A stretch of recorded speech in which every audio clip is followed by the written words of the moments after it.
One of the reasons we have our four-wheel drive is to allow us to take on different types of terrain and to get to different interesting places. It might be a sandy beach, it might be up in the high country in the snow, or it might be a place like this with some of the steepest tracks that you're going to find.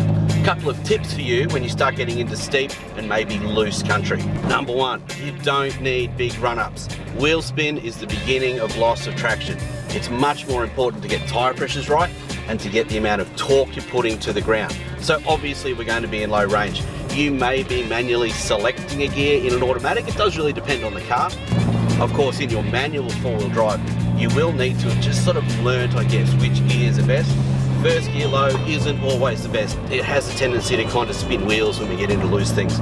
So perhaps you might find second gear is more optimal, but that really is something you're going to have to just learn through experience. You're going to have to get out there, maybe on some less challenging tracks to get started, and see exactly which gear suits you.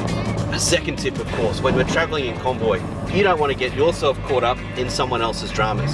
So it's a great idea to put a bit of space between you and the car in front, and obviously the car behind.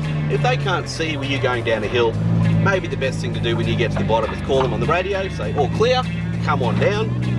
That way they don't get caught up in any dramas you might have had on the way down. So as we're making our way down the hill, obviously we're in low range. Now that is so important. There is such a reluctance on the behalf of some people to use low range. I really don't understand it.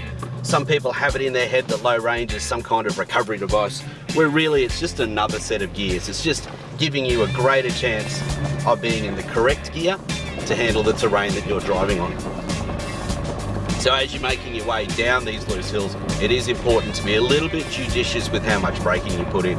I'd like to say it's better to use a little bit of brake often than to let yourself run away because you're somehow afraid of using the brakes and then realise you're travelling too fast and then jump on the brakes. Rapid drop of velocity, if you like, is unneeded. It's not necessary. It's much better to just use a little bit of brake often and keep the car under control rather than letting it run away and then having you have to react.